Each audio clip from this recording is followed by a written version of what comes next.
सोचिए, नैरोबी का international airport, काफी भीड़-भाड़ और एक ट्रैवलर का लगेज जो देखने में बिल्कुल नॉर्मल सा लगता है। लेकिन जैसा अक्सर होता है, सबसे हैरान करने वाली कहानियां ऐसी ही मामूली जगहों से शुरू होती हैं।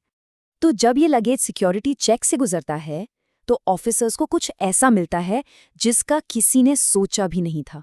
नहीं, ये ड्रग्स नहीं थे, हथियार भी नहीं, बल्कि कुछ जिंदा था और बहुत कीमती। तो आखिर क्या हो सकता है इस सामान में? 2248। जी हाँ, 2248। और ये कोई आम कीड़े मकोड़े नहीं थे, ये थी जिंदा क्वीन एंड्स यानी रानी चींटियां, जिन्हें बहुत ही केयरफुली पैक किया गया था। एकदम अविश्वसनीय खोज थी ये। अच्छा, तो इस पूरी कहानी का मेन कैरेक्टर कौन है? मिलिए झांग केकुन से। ये एक चीनी नागरिक हैं जिन्हें नैरोबी के जोमो केन्याटा इंटरनेशनल एयरपोर्ट पर पकड़ा गया।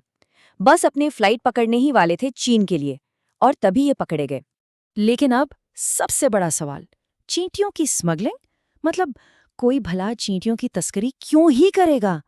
आखिर इन छोटे से जीवों में ऐसा क्या खास है कि कोई इतना बड़ा रिस्क ले, हजारों की तादाद में इन्हें दूसरे देश ले जाने का?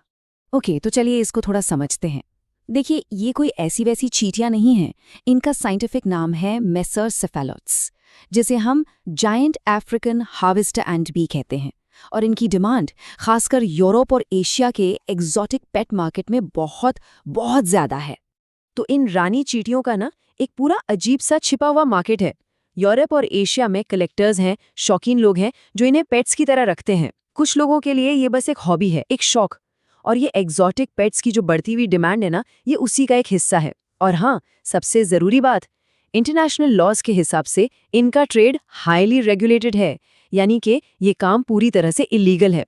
लेकिन कहानी यहाँ खत्म नहीं होती। जैंग केकुन का पकड़ा जाना कोई अकेला इंसिडेंट नहीं था। इन्वेस्टिगेटर्स को लगता है कि इसके पीछे एक बहुत बड़ा इंटरनेशनल स्मगलिंग नेटवर्क है जो काफी टाइम से एक्टिव है।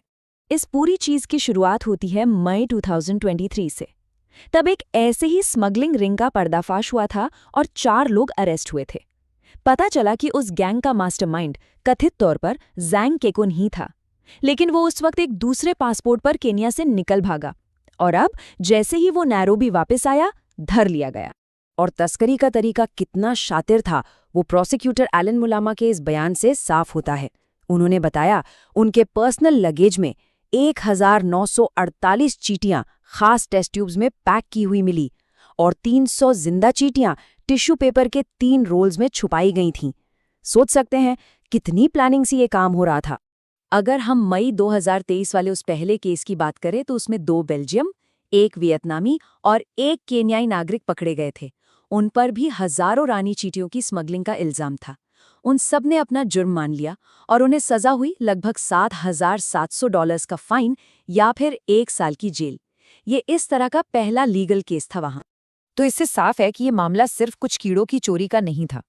केन्या के लिए ये वाइल्ड लाइफ कंजर्वेशन में एक लैंडमार्क केस बन गया। इसने अथॉरिटीज के सामने एक बिल्कुल नए तरह का चैलेंज लाकर खड़ा कर दिया। इस केस से पता चलता है कि वाइल्ड लाइफ प्रोटेक्शन की प्राथमिकताएं कैसे बदल रही हैं।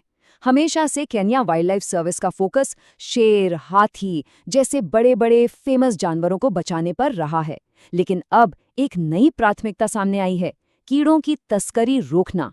यानी अब जायंट हार्वेस्टर एंट्स जैसी उन स्पीशीज पर भी ध्यान देना होगा जिन्हें अब तक अनदेखा कर दिया जाता था। तो सवाल ये है कि आखिर ये छोटी सी चींटियां इतनी जरूरी क्यों हैं? देखिए, ये अपने इकोसिस्टम के लिए बहुत बहुत जरूरी हैं।